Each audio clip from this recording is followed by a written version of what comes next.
Salutations à tous et toutes, c'est Angelo Rain. Bonne année 2026 encore une fois à tous les abonnés de cette chaîne YouTube.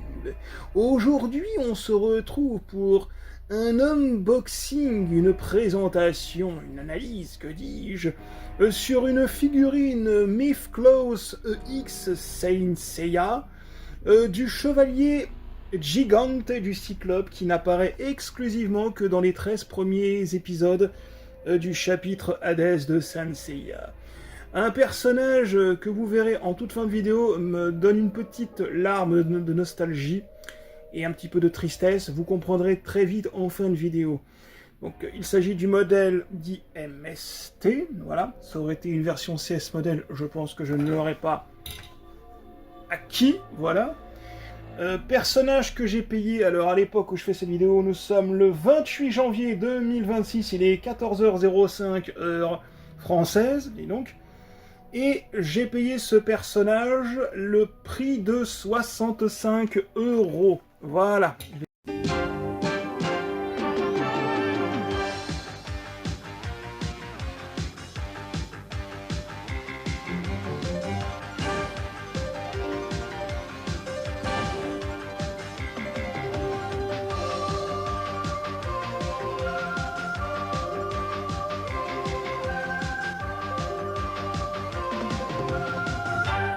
Alors déjà, avant de commencer cette vidéo, je n'ai pas une connaissance, pourtant ma connaissance en Saint Seiya est quand même assez conséquente, si je puis me dire ainsi, mais je vous avoue que j'ai très peu de connaissances en ce qui concerne ce personnage, il n'apparaît pas énormément dans la série,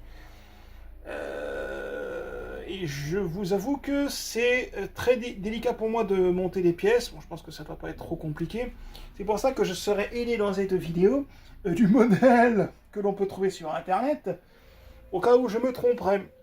Donc on peut déjà constater que c'est une armure, alors évidemment. Armure en plastique et métal chromé, plastique acrylique chromé, avec une belle couleur rouge qui se rapprocherait d'une couleur de Docrate, mais un peu plus terne. Voilà, avec un beau plastron, un casque, des épaulettes. Oh, j'ai peur. Voilà la pièce à mettre au niveau des jambes, des cuisses, voilà, la taille de guêpe.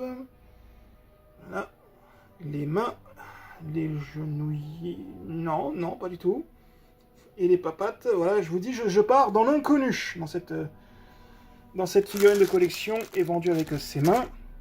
Et un corps beaucoup plus mastoc, puisque le personnage est davantage plus imposant sur cette version. Merci MST au passage de respecter les corps, contrairement à CS. Là, on est sur un corps qui se rapprocherait d'un corps de Geki, quoique non. Ça se rapprocherait plus du corps de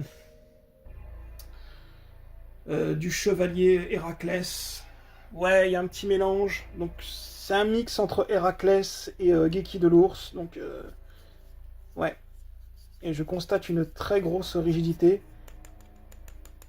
Par contre, plastique très creux. Alors, les visages. Oh, les visages. Alors là, c'est un personnage que l'on voit principalement, comme on peut voir. Hein, il est toujours le visage ombré, mystérieux, sauf que lorsqu'elle se fait buter à la fin. Donc on n'a pas énormément de choix de visage. Donc, visage ombré, expression neutre, visage fin de combat contre un gold. Voilà, no spoil, hein, évidemment. Visage souriant ombré, visage en train de gueuler,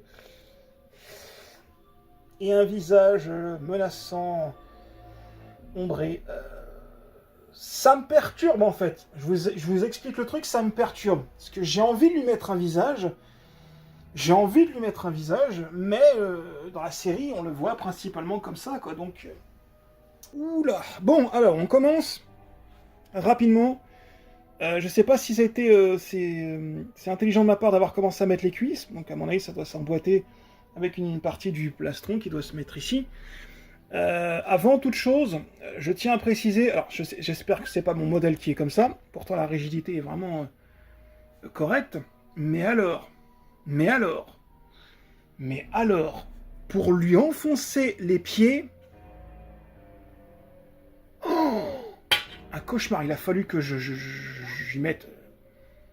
que j'enfonce comme un tas. Bon là par contre je vous assure que là, je l'ai bien enfoncé, mais bam, c'est vraiment un tank le truc. Hein. Là ça risque pas de tomber, je l'ai clipsé, ça fait paf. Donc là je pense que là, il ne bougera pas. Alors, important de le préciser, effectivement que pour le système d'emboîtage des pieds, ils ont fait en sorte que ce soit d'une solidité, mais bah, t'as plus envie d'enlever les pattes quoi après, donc ouais, c'est vraiment le tank dans toute sa splendeur. Alors, important de le préciser, voilà, mettez bien, hein, voilà, mettez bien, parce que les gens vont se tromper, ils vont le mettre dans l'autre côté, en croyant que ça c'est à gauche et ça c'est à droite. Voilà. Vous mettez les accroches des griffes à l'inverse, cette fois-ci. Et oui, c'est ça qui est particulier à ce personnage, vous mettez les griffes à l'inverse, vous les mettez là, et comme ça, sur les pieds. Et oui. Alors, il a fallu que j'accélère, mais malheureusement, je n'ai pas le choix. Voilà. Bah écoutez, MST, là pour le coup, je ne comprends pas. Là, j'espère que ça va pas tomber. Voilà. Donc, la taille de guêpe, que vous pouvez voir, n'est pas en plastique, mais en métal. Donc, il faut mettre ces parties des cuisses reliées à la partie de la taille de guêpe. Sauf que la taille de guêpe est en métal. Et, malheureusement, le hic, c'est que la taille de guêpe étant imposante, elle a tendance à tomber en arrière. Donc, malheureusement, même en rajoutant la partie du torse, la partie principale, d'ailleurs en passage on a un sous-torse, enfin un derrière de torse pour emboîter, pour le mettre plus enfoncé, pour qu'il puisse s'adapter plus, épouser l'armure on va dire, et surtout tenir la pièce, mais c'est pas flagrant et on peut voir que voilà, déjà ça c'est tombé. La fragilité, voilà, ah, voilà, vous l'avez vu en même temps que vous. La putain de taille de guêpe est en métal, et j'ai bien clipsé au maximum, et malheureusement, elle a tendance à tomber. Donc, pas très judicieux d'avoir mis une taille de guêpe en métal. Là, franchement, oh là là, oh là là, oh là là là là. Voilà, c'est très laid, mais bah écoutez, on va mettre de la pâte à fixe, hein, on va essayer de prier que ça tienne. Hein. Donc, quel dommage, MST. Bon, pâte à fixe, hein, j'en ai mis partout, partout. Donc là, il ne bougera pas. J'en ai profité pour mettre de la pâte à fixe pour la griffure qui a du mal à tenir. Donc là, je peux vous assurer que la pièce de la taille de guêpe est pâte à fixer à un niveau jamais vu. Donc là, je pense qu'elle ne tombera pas. Donc, j'ai oublié de préciser que cette partie-là, donc, est en caoutchouc et s'emboîte quand elle veut, quoi. Ça s'enfonce parfaitement. Oui, j'ai pas encore mis les mains parce que je vais choisir une pose définie. Donc, oui, bon. Je veux dire, mis à part ce petit problème de pâte à fixe, mais on n'est pas tous censés avoir de la pâte à fixe chez nous, quoi, je veux dire. Mais MST, je vois ce que t'as voulu faire, t'as voulu donner un côté homogène à ton armure en mettant un beau mariage entre le plastique et le métal et faire en sorte que ce soit pas du plastique pour que ça soit moins brillant, mais le problème c'est que t'as pénalisé le rendu. Donc là, ouais, qu'on peut voir que les attaches tiennent, mais très très très difficilement, quoi. Donc c'est pas non plus, c'est pas l'enfer, mais c'est voilà quoi. C'est bon, maintenant. On va s'attaquer aux épaulettes. Donc alors, il a des épaulettes différentes de chaque côté, donc regardez-moi la taille des épaulettes. J'ai une bonne et une moins bonne nouvelle. Alors, peut-être que c'est mon modèle qui est comme ça. Oh putain, attention. Alors, donc ces épaulettes se mettent dans ce sens-là. Alors, déjà, je vais commencer par le point négatif. MST, tu nous as fait une épaulette en métal. Pourquoi t'as fait des petites attaches comme ça en plastique qui se barrent?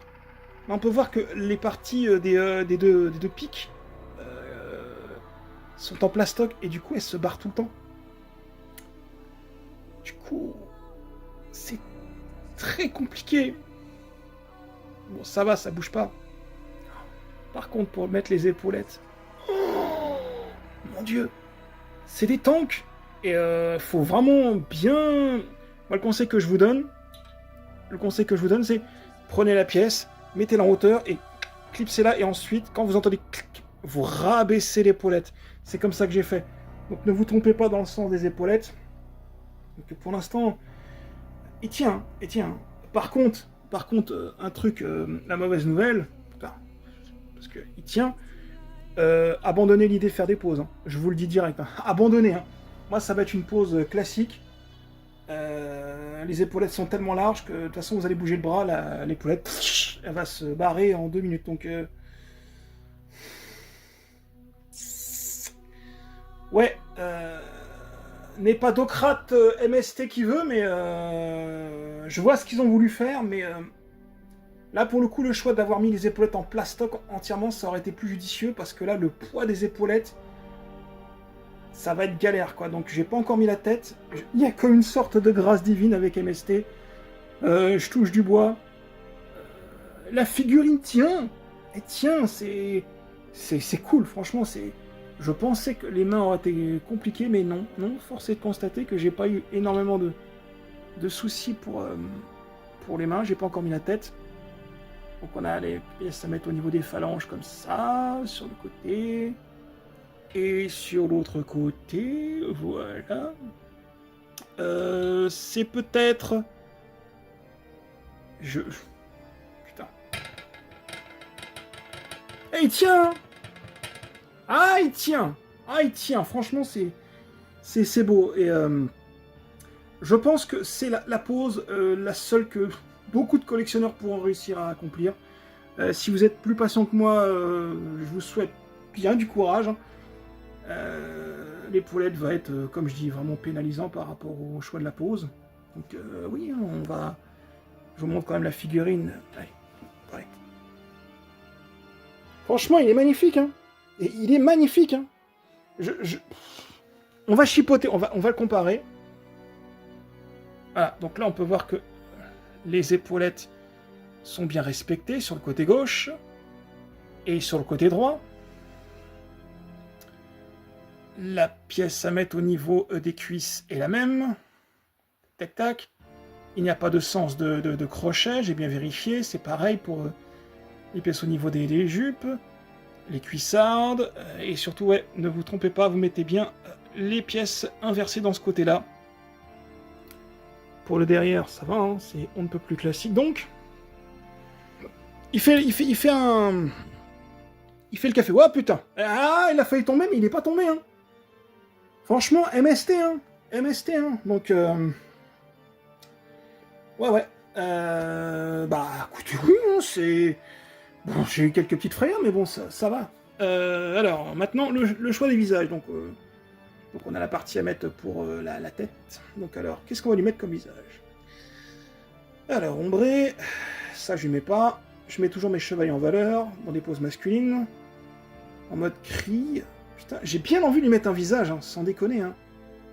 Mais il l'a pas, quoi, donc ça me perturbe. Écoutez, on va mettre avec un visage sadique, avec le masque, on va voir ce que ça donne, puis après on va comparer avec un visage, on va dire plus...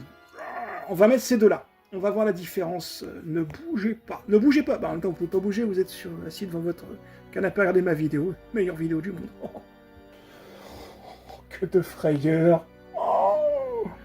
Oh, les frayeurs qu'il m'a fait celui-là. Alors, la partie, enfin, pas la partie, mais la pièce du coup qui s'emboîte. Je sais pas. Alors, vous me direz dans les commentaires si vous avez eu plus de chance que moi. Putain, je suis tombé sur une pièce qui arrivait pas à s'enfoncer dans le cou. J'étais en mode panique, je me dis, c'est pas possible, je vais pas réussir à lui mettre la pièce au niveau du cou. Bon, j'ai forcé, mais voilà quoi. J'ai essayé de rendre un côté vraiment authentique. Bah voilà à peu près à quoi il ressemble avec le visage ombré. C'est le vrai, hein, on le voit plus comme ça dans la série, mais oui, c'est... Il y a un côté mystérieux, mais ça... Ah, ça me perturbe de ne pas voir ses yeux. Beaucoup de collectionneurs vont le mettre ainsi, mais je suis pas emballé. Hein. Je suis vraiment pas emballé par un visage ombré. Donc allons-y avec un visage expressif. Ouais, je crois qu'il va pas y avoir de débat par rapport à ça. Maintenant avec un visage qui le montre mieux. Eh oui. Je constate qu'effectivement, avec un visage qui lui montre bien sa tête, ça rend quelque chose de mieux. Donc, mesdames, mesdemoiselles, messieurs, je vous présente la figurine de Gigante du Cyclope de la gamme MST Model, sortie au mois de janvier 2026, ça passe déjà,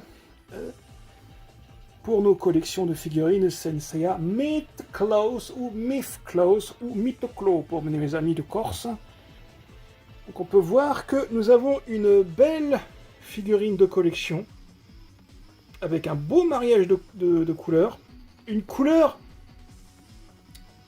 on va dire, un peu terne, mais qui est voulue. C'est voulu par MST pour donner un côté moins shiny à ces espèces d'iconoclastes décérébrés, résidus de capote trouée de chez CS Model. Et du coup, on a vraiment un rendu homogène à l'armure. Ça rend vraiment bien le boulot. Donc, voyons les détails. Alors, les pieds, pas de souci. Ne vous trompez pas dans le sens des griffes, encore une fois, là et là. Des difficultés par contre à enfoncer les pantoufles dans les jambes. C'était vraiment très difficile au début, mais je pense que là, une fois qu'elles sont mises, elles ne bougeront plus. Les pièces au niveau des jambes, pas de souci. J'ai pas remarqué de difficulté quelconque, voilà. La pièce au niveau des cuisses qui s'emboîte parfaitement, glisse un peu par contre de temps en temps. Je pense qu'elles auraient été beaucoup mieux, un peu plus serrées, mais bon, je chipote, elles font le taf.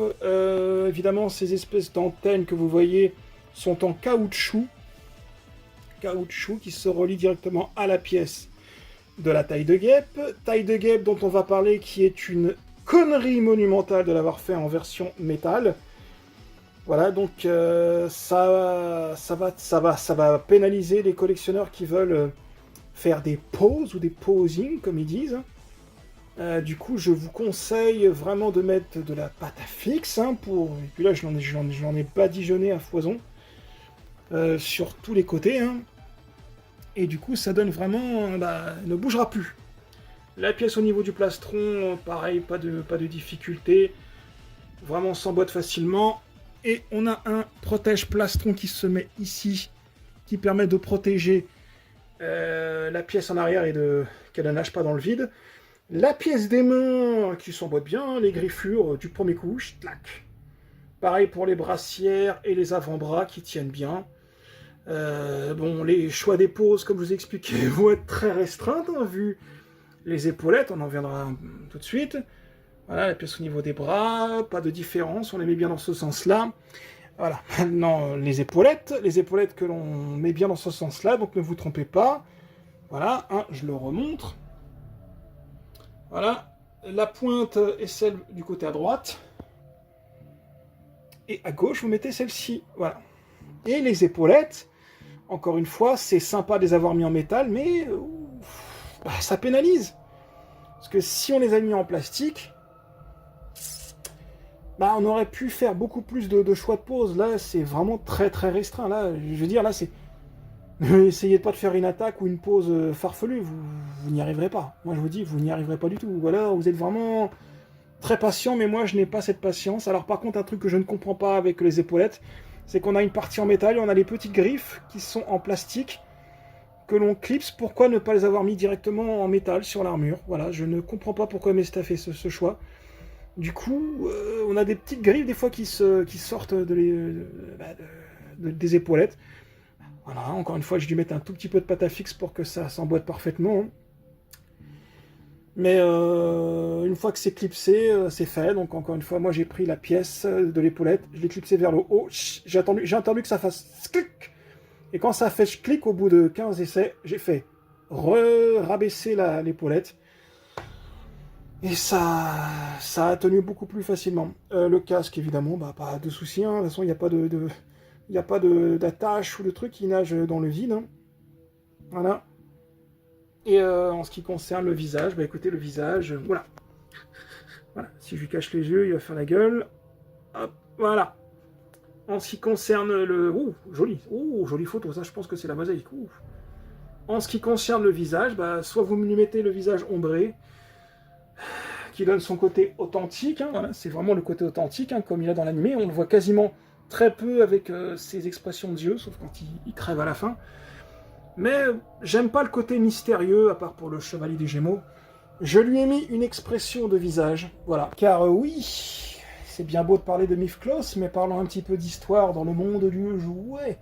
Et comme le quadragénaire que je suis connaît un petit peu le sujet en long, en large et en travers, eh bien, on va faire une petite dédicace à nos amis collectionneurs de Saint Claus série vintage, avec cette boîte immonde.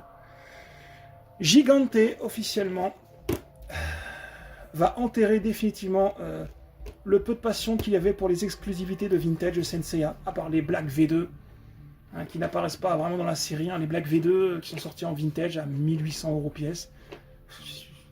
Aberrant, aberrant. Mais la seule exclusivité que les Mifklos n'ont pas eue, c'est la fameuse Vintage Cyclope Gigante. On peut voir la différence hein, quand même. Hein. Voilà, il peut faire des poses qu'on arrive à mieux réaliser. J'aurais aimé faire une pose comme ça, donc là, cette vintage hein, qui est restée telle qu'elle, avec le totem qu'on n'aura pas. Voilà, cette vintage était donc la dernière qui était véritablement l'exclusivité de se dire, bon bah, allez, on va collectionner les vintage pour ce modèle-là. Bah voilà, maintenant c'est fini. Du coup, officiellement, on peut dire que les vintage sont bel et bien mortes, vive les vintage. Voilà, c'est... Il faut passer à autre chose maintenant, les gens, voilà, hein, c'est des jouets de notre enfance qui ont bercé des gens de ma génération, mais je pense qu'il est temps de les laisser en boîte et de les admirer. Bon, pas pour ce packaging-là, parce que je déteste les packagings de boîte, je préfère les boîtes jaunes avec le volet rabattable français. Mais voilà, donc c'était une petite dédicace pour les fans de Saint Claus série de 1988 à 2004, l'édition non hongkongaise, hein, sinon ça s'écaille. Et une de plus dans la collection. Oh là là là là, je n'ai plus de place. Voici Gigante du Cyclope bah, qui est derrière le mur des lamentations. Voilà, je l'ai mis avec les V3. Voilà, donc bah oui, hein, écoutez, hein, c'est une très belle figurine de collection. Donc je vous la conseille. Voilà, donc le choix des poses est vraiment restreint par contre. Je ne peux que vous conseiller de l'acquérir maintenant avant que sa cote double, triple, quadruple. Mais ouais, vraiment une très belle pièce de collection. Avec des qualités, des défauts. Voilà, comme toute figurine qui se respecte, voilà. Je vous remercie infiniment d'avoir regardé cette vidéo. Donc enfin, nous en avons un de plus dans la collection.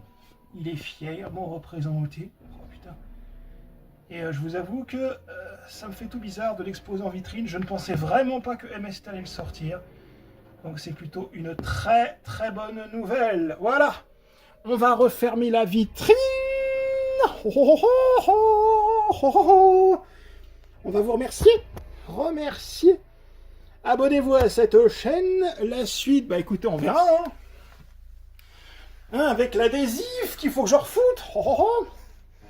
Donc, bah écoutez, l'avenir, on verra bien. Hein. On verra bien ce qui sortira. Gageons que MST nous ressorte encore une fois cette merde. Ainsi que cette merde. Ainsi surtout que cette grosse merde. Et là, on pourra se dire, enfin, je pourrais me dire personnellement que je suis comblé. Là, on peut voir que mon étage des spectres est déjà blindé. Donc, voilà, donc c'est la fin. Tant mieux, quelque part. Tant mieux, parce que franchement, ça commence à emmagasiner énormément de place. Prenez soin de vous. Abonnez-vous à cette chaîne. Bravo à MST pour nous avoir sorti cette petite merveille. Voilà. Et gagez avec impatience que d'autres suivront. C'était Angelo Rain. Abonnez-vous à cette chaîne et à bientôt pour des nouvelles reviews peut-être dans le monde du jouet. Ciao ciao.